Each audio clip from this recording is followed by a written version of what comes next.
Entonces, nosotros vemos que el hombre es tentado y hay una zona que yo le llamo la zona gris, porque primero vamos a ver que el hombre recibe instrucciones directas. Ojo, instrucciones directas en relación a cómo él debía eh, operar en ese huerto. Él había sido un huerto, ¿no? El huerto de Edén, el huerto de placer, el huerto de Edén. Y el Señor le da instrucciones, ¿no?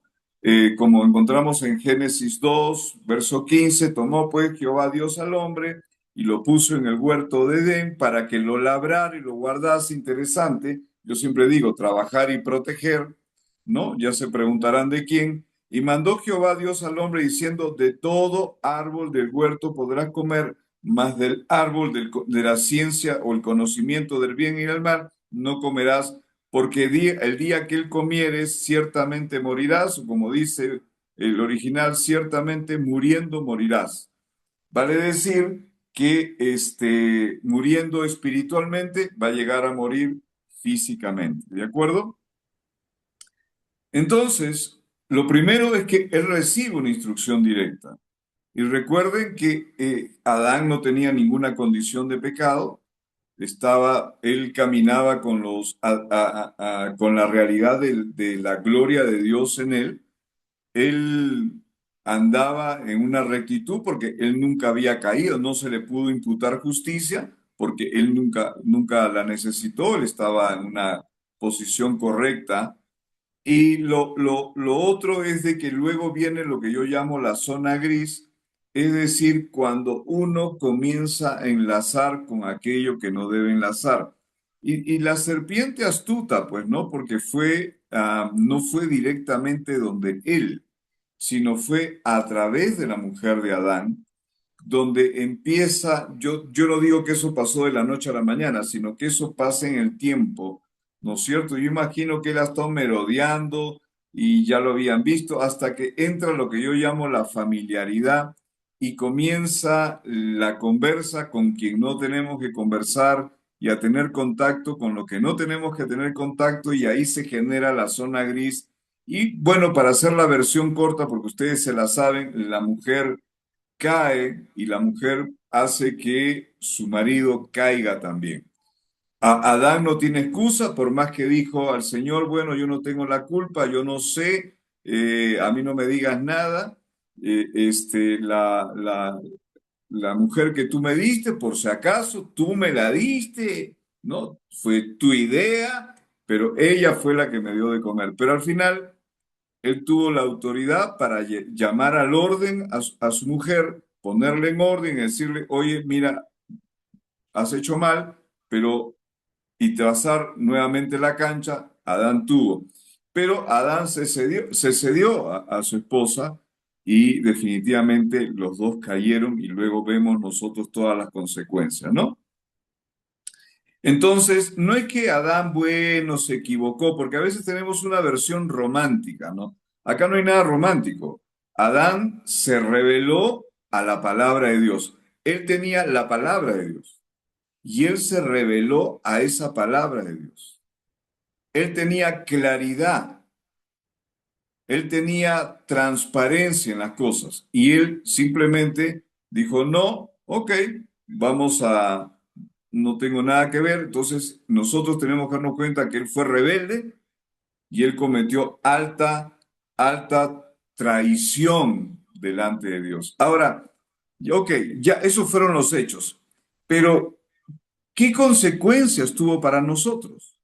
¿Qué pasó? Ok, porque si nosotros estamos hablando de que Jesús pagó un precio por nosotros, ¿por qué no tuvo que pagar? Bueno, caímos, sí, pero ¿en qué condición vivíamos? ¿Cuál era la realidad del ser humano caído? ¿Cuál era? ¿No es cierto? Claro, lo primero que podemos decir probablemente es que, miren, lo primero, lógicamente, salimos de una realidad y entramos a otra realidad. Lo primero que dice Adán, y cuando Dios lo busca, dice, me escondí. Bueno, dice que se escondió porque tenía miedo, estaba desnudo, y el Señor le hizo preguntas, ¿no? ¿Y quién te dijo a ti que estabas desnudo? O sea, ¿qué pasó? O sea, ¿cómo te has dado cuenta? ya se dio él mismo por su propia boca, se dio cuenta. Y fíjense, lo primero que se afecta es el sistema almático, porque Adán tenía un espíritu, alma y cuerpo. ¿Y qué fue lo que se afectó? Él dijo, tuve miedo, ¿no? ¿Qué tuvo? Miedo, ¿de acuerdo? Entonces, lo primero que sucede es que hubo una fractura, una fractura seria en la comunión del hombre con Dios. Y de ahí viene Romanos 3:23. Por cuanto todos pecaron, hay una realidad, una condición, fuimos destituidos de la gloria de Dios. Tanto es así que Adán fue removido del huerto y lo sacaron del huerto, ¿verdad? Entonces, lo primero es que la comunión con Dios, ¿qué pasó? Se quebró. Una fractura terrible ahí. Lo segundo, que cuando dice destituido, ¿qué cosa pasó? Adán perdió la posición que tenía. ¿Cuál era la posición de Adán? Porque en Adán está representada la humanidad. ¿Qué posición tenía Adán? De la gloria de Dios, podía operar bajo las instrucciones de Dios. Él era el gobernador, el administrador del huerto y tenía que llevar esa realidad del huerto a toda la creación. Por eso las palabras de fructifica, multiplica, repleta, ejerce dominio y ejerce autoridad. Entonces Adán estaba no solamente como el administrador, el gobernador, en lo que desde ese sentido, y él lo iba a hacer. Yo les hago una pregunta. ¿Ustedes creen que Adán operaba sobrenaturalmente? Sí, Sí, claro, operaba sobrenaturalmente. Entonces tenía una realidad, ¿no? Era majestuoso porque la misma palabra de Dios habla de que fue hecho a imagen y semejanza de Dios. Esa palabra imagen es que se veía tal cual Dios se veía. Si el ángel más espectacular fue este querubín, Lucifer, ¿no? Imagínate el hombre mucho más allá, porque era igual a Dios. El otro no era igual a Dios, era poderoso, majestuoso. Y cuando dice a semejanza es que todos los atributos de Dios estaban en el hombre. Eso, chao, se fue. Fíjense cómo, para entender, porque a veces no vamos a poder ver a plenitud la obra redentora, sí que no nos damos cuenta de qué es lo que qué fue lo que se perdió, ¿no? Creo que a veces nos pasa que aprendemos a valorar las cosas por las cosas que hemos perdido, ¿no? Entonces, al final yo creo que esa es una lección. Y creo que yo me pongo a pensar, Adán dijo, ¿en qué momento te hice caso a ti, ¿no? ¿En qué momento te hice caso? ¿En qué momento te escuché? Pero al final, bueno, ya pasó, pues, ya estaba hecho, ¿no? Entonces, nosotros tenemos que ver que hay una realidad. Primero fue la fractura de la comunión con Dios, que eso significa muerte espiritual. ¿Qué significa muerte espiritual? Que estábamos separados de Dios, separados. Habíamos pasado de muerte a vida. Perdón, de vida a muerte. Habíamos pasado de vida a muerte. De una realidad gloriosa a una realidad caída. Lo vamos a ver ahorita. La pérdida de la posición y el ingreso a una nueva, fue instantáneo todo, ¿no? Y el ingreso a una nueva condición o realidad. Ya pasamos de ser libres a esclavos, inmediatamente. Lo tercero, comenzó a operar la muerte física. Por consecuencia, también la maldición, enfermedad, dolencias mentales, emocionales, tormento, pobreza, escasez, estaban bajo los poderes demoníacos, sujeto, esclavo, ¿no es cierto? Eso comenzó a operar. O sea, no es que a veces lo tomamos, sí, bueno, no, fue algo romántico, hay bromas, chistes, pero fue cruel, ¿no? Fue cruel, fue terrible, ¿no? Porque si tú te pones a pensar, la respuesta del padre a la caída del hombre no fue algo, fue su propio hijo. Entonces quiere decir que era una magnitud enorme para dar a su propio hijo, ¿no? A veces como que simplemente no nos damos cuenta de dónde hemos salido o de dónde nos ha sacado el Señor para ser más correctos. Y lo tercero es que pasó el ser humano a habitar en un sistema caído y estar bajo ese poder, ¿no? Un sistema caído. Yo no me imagino con sinceridad lo que puede ser la vida en una prisión. Yo a veces he visto estos videos de estas prisiones en El Salvador eh, no tienen un nombre que el presidente Bukele ha hecho y los tienen todo el día sentados mirando la nada, salen un ratito, ingresan de nuevo, tienen una alimentación, duermen sobre, claro, alguien diría inhumano, pero claro, no tan inhumano como las cosas que han hecho. Pero ¿tú te imaginas que muchos de ellos están purgando condenas de por vida y que nunca van a salir de esa condición, de esa realidad? O sea, nunca ellos van a poder vivir como tú, todas las noches te vas, puedes ir a tu cama, leer un rato, descansar, comer lo que tú gustas. Nadie. O sea, fíjense, ¿no? Eso es terrible.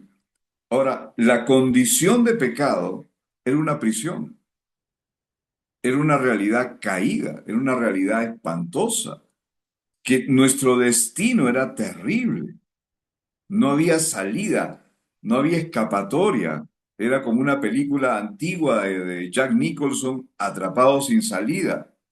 Entonces, ah, es patético realmente. Por eso es que nosotros tenemos que mirar ese consumado es poderoso, maravilloso, esa palabra, cuando Jesús dice, he pagado el precio, pero he pagado el precio ¿de qué y para qué? Ha pagado el precio de Él mismo, con su sangre, con su vida, pagó el precio para que nosotros seamos librados de todo eso. No sé si tú eres consciente que has sido librado de la maldición. No sé si somos conscientes de que hemos sido librados del poder de la enfermedad. Y Jesús lo evidenció porque cuando tú revisas Mateo 8, dice que a él le traían enfermos, paralíticos, cojos. ¿No? ¿Cómo se sana un cojo? ¿O cómo se sana un manco? ¿No? Lunáticos. Cuando dice lunáticos, ¿de qué está hablando? Personas que tienen problemas, vamos a decirlo, esquizofrenia, ansiedades, ataques de pánico, depresión. Le traían lunáticos, o sea, todo lo que eran problemas mentales. Y también le traían endemoniados. Y con la palabra, él sanó a todos. Él estaba evidenciando el reino. Ahora, ese reino ahora tiene una legalidad a través de la vida de Cristo, de su obra redentora, de su consumado es, tiene una realidad. Y tú tienes esa garantía.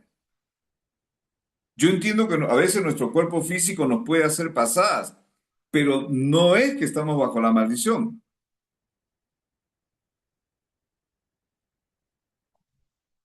¿no? A veces mi cuerpo físico me puede haber hecho una pasada, pero no estoy bajo, yo tengo que revisar, pero no estoy bajo maldición, ¿no? He pasado situaciones con familia, con mis hijos, etcétera, pero sé que ellos no están bajo maldición. Hermanos en Cristo no están bajo maldición. Entonces, y eso implica que no estamos bajo una maldición, que es un poder que obra, porque Jesucristo nos ha redimido de toda esa realidad. Por eso Él dijo, todo lo que yo tenía que pagar, ya lo pagué. ¿Y con qué lo pagó? Fíjense, la condición del pecado desde el inicio, cuando nosotros vemos que el Señor les hizo túnicas de pieles a Adán y Eva, ¿cuántos recuerdan? ¿Cuántos recuerdan? Este es como un paréntesis. Adán se coció unas hojas. ¿De qué se coció? ¿Alguien se acuerda de qué planta? De higo, de parra, pastor. Higuera. Ok. La higuera siempre ha tenido un simbolismo, ¿no? Y la higuera, y miren, lo primero, el hombre se tapó él mismo, o sea, él se cubrió a sí mismo, ¿ya? Él se cubrió. Y eso, desde el inicio, eso es la enseñanza que se tiene, tiene que ver con el enfoque religioso, porque el enfoque religioso es cubrirte tú mismo. Nos cubrimos con nuestros valores morales, con nuestra ética, nos cubrimos con, no sé, con que yo le doy de comer a las palomitas, o hago buenas obras, hago caridad. Nos cubrimos. ¿Eso qué cosa es? Obras. ¿De acuerdo? Ok, yo no digo que están mal, pero no reemplazan para nada la obra redentora de salvación de Jesucristo, ¿no? Están infinitamente a la distancia. Entonces, Adán se hizo hojas de higuera. La higuera siempre representa, de alguna forma, por un lado Israel, pero por otro lado representa un mover religioso. Ahora, ¿cuántos recuerdan la enseñanza cuando Jesús le habla a la higuera? Marcos 11. La higuera ¿Recordamos seca, Marcos 11? Ok. ¿Y qué cosa había en la higuera? fruto. Ah, había hojas, pero no había fruto. Entonces, ¿qué significa si lo asociamos nuevamente? La apariencia, apariencia. ¿Qué cosa traía la higuera? Apariencia, pero no había fruto. La apariencia no necesariamente fruto. Y ustedes saben que hoy día hay mucho que se aparenta, pero en términos reales no hay fruto. Y la religión muchas veces, en cualquiera de sus formas o expresiones, ¿no es cierto? Es pura apariencia, pero no necesariamente tiene que ver con fruto. Fruto es evidencia, ¿no? Wow, están entrando cuando estamos acabando. Ok, listo. Ok, entonces ya estamos en la hora. Ahora, por eso que la palabra de Dios, quiero cerrar con esta parte, que les hizo túnicas y nosotros entendemos que el Señor les enseñó sobre los sacrificios. Y lo primero que el Señor les enseñó, que el pecado, o sea, la realidad que ellos habían cometido, demandaba muerte y demandaba sangre, es decir, vida misma. Entonces, ¿qué dice Hebreos 9:22? Y según la ley, casi todo ha de ser purificado con sangre, y sin derramamiento de sangre, dice, no hay perdón o remisión de pecado. Entonces, en el tiempo, vamos a verlo así, ¿ok? Cerrando. ¿Cuál era la provisión en el tiempo de Adán? ¿Qué tuvieron que hacer? Sacrificios. Sacrificios. Vemos el caso de Caín y Abel, ¿verdad? Ellos durante tiempo presentaron sacrificios y presentaron delante de Dios, hasta que a Caín se le ocurrió presentar su salad bar y pensaba que seguro que si cortaba una lechuga le iba a salir sangre. Y el Señor lo tomó mal, porque no era la forma correcta. En el tiempo de los patriarcas, vamos a ver el caso de Abraham. ¿Cuál era? Sacrificio de animales. Sacrificio. ¿Recuerdan cuando el Señor le pide a Abraham a Isaac? Sí, Y Abraham estaba dispuesto a sacrificar a su hijo. pero al lado se encontró enredado entre unas ramas un, un, un venado, y ahí aparece la primera vez la palabra Jehová Jireh. Jehová Jireh, ¿no? En el tiempo de la ley, ¿qué cosa era? Sacrificio de animales. ¿Y en nuestro tiempo qué sacrificio es?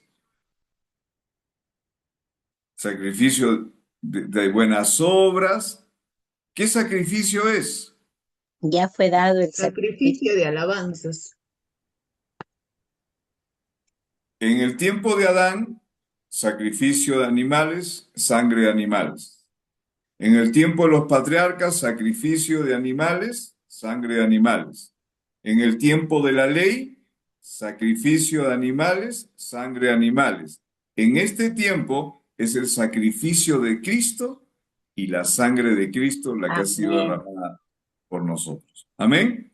Amén. Ok, bueno, me voy a quedar ahí porque ya me pasé.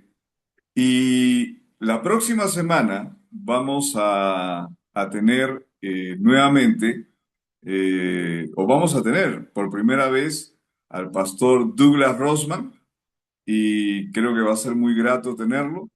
Así que estemos expectantes. Voy a terminar la grabación. Permítanme un ratito, no se vayan.